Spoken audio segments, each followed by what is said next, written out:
Hey y'all,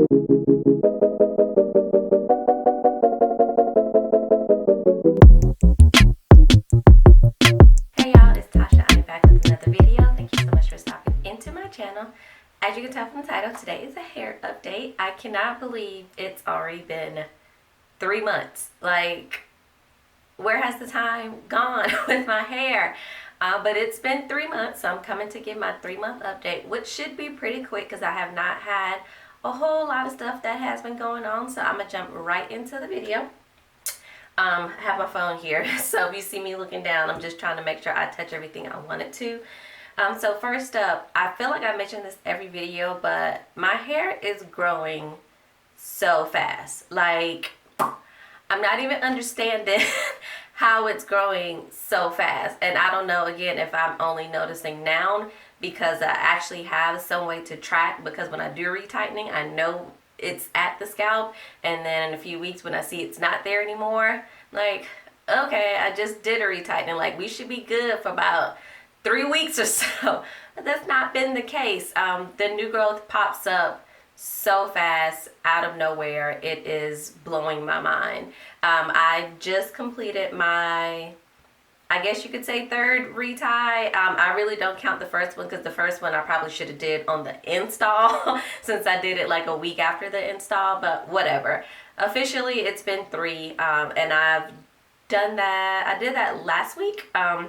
So it's been about a week since the retie. So you can see what it's looking like. Like, it's already not close to the scalp anymore already. It's only been a week, and it's like, I mean, everywhere does not grow the same rate, so it doesn't look like that everywhere, but man, when you start seeing, you know, hair coming through and it's only been a week, you like, girl, I just did you. Can you just calm down for a minute? Like, just chill. That's what I want to tell it sometimes, but you know, whatever. With the last retie, I went 5 weeks. I don't know if I would have been able to stretch 6 weeks. It just gets, because of, I believe, the texture of my hair. I have not done like research on the different textures and how it reacts to micro locks, but I'm assuming it's because of the texture of my hair. But it just gets, when I start getting the new growth, it just starts intertwining with each other because my hair is, it's not terribly thick and it's really soft, so it just starts looking like a ball of frizz at the roots.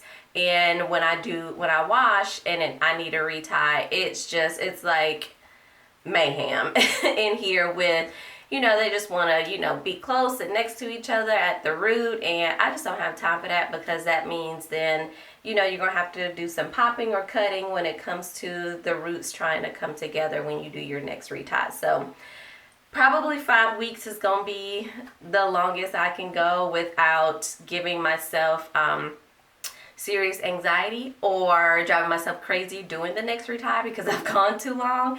Or hopefully once I've had them a little bit longer, maybe it'll grow more into the lock, so where you can actually still kind of see a part, but you still see the new growth. Right now, it just kind of goes everywhere, so I need to keep it tamed. But I was able to go 5 weeks from the last retie, and I just did it last week. I got done. So here's what it looks like. This is a braid out that I have if you are interested.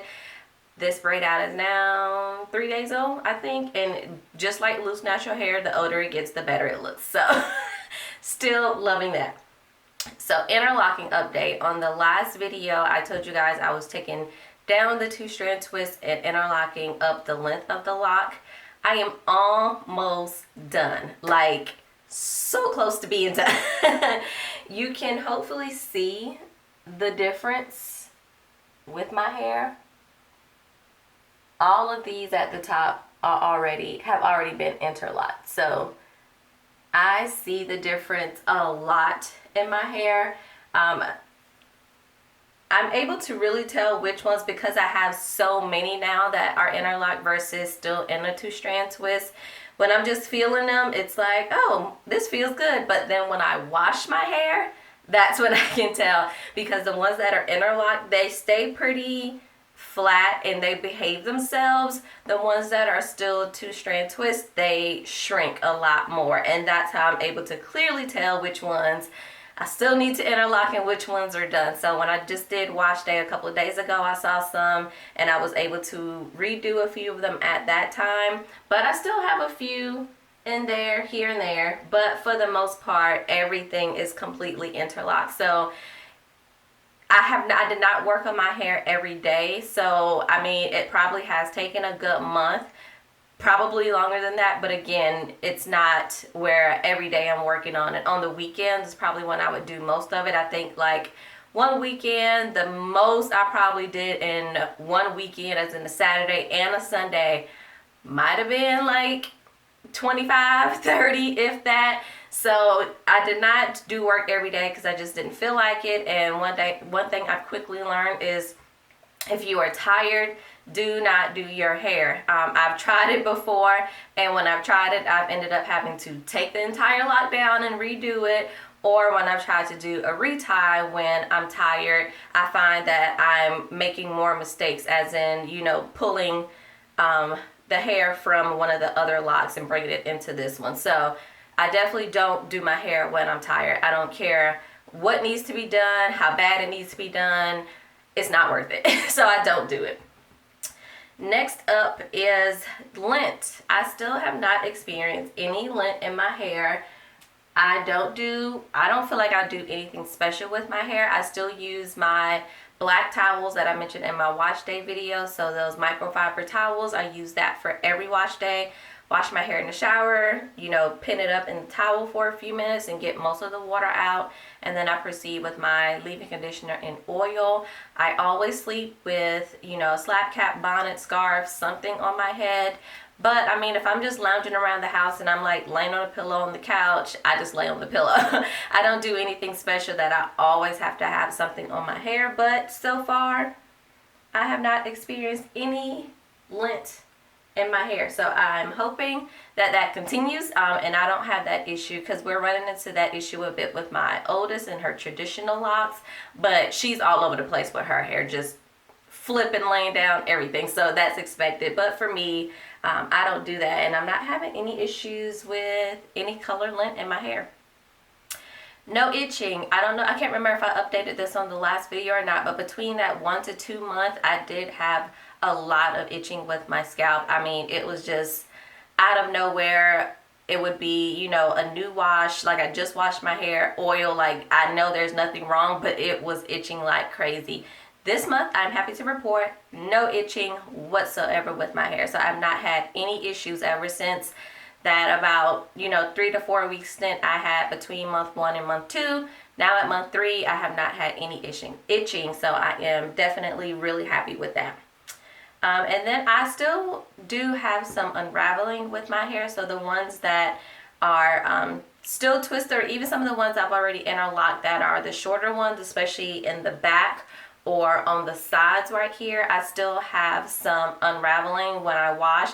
It's not every wash, but if it's been like, I wash every week, so if it's like the second or third wash, then I realize, especially this little one here in the back right here, and the same thing on the other side, they just, I don't know, they, even though I've interlocked, I've tried twisting, I've tried braiding, I've tried to do everything to get this little guy to stay, and that's one of the ones that probably unravels the most. This one does the same every now and then. This one actually had a little accident. And this is the key of don't do your hair when you're tired. Prime example. So, look. Yeah, I had to cut this one. I was interlocking one of these others, and this one was kind of sitting back behind my ear where I couldn't see the actual lock. As I was interlocking my hair, the end of this lock got caught in the interlocking of that lock, and I was like, oh my god. And there was no way I could like figure out where it was. I tried tugging at it a little bit. It did not come out. Like, it was locked in there because the end, that's the edge, and actually the end of this one was a little bit thinner than this one is. So it was fairly thin, and I was just like, ugh, I don't want to cause more damage or take it down and do all that. So I just cut it. I mean, no big deal. It'll grow back. But prime example of don't do your hair when you're tired because you make more mistakes. But I wasn't too upset with that. Lesson learned. Keep moving on. But that is like pretty much everything that's been going on with my hair. I can't remember also on the last video if I told you guys I did use black dye on my hair because the grays were just, I was over them. And I was still too nervous to do the henna treatment on my locks. I know I probably shouldn't even have used the dye because they're not mature enough, but the grays were killing me. I pretty much just stuck to using them here at the root and did not leave it on for a very long time, but the grays had to go. And everything was fine. Once I took it out and rinsed my hair out and shampooed, I had no issues with any unraveling or any other issues with my hair. So just fine. But I'm gonna do a quick 360, and if you guys have any questions about my hair, please let me know below. Thank you so much for watching, and don't forget to hit the subscribe button on your way out. Peace.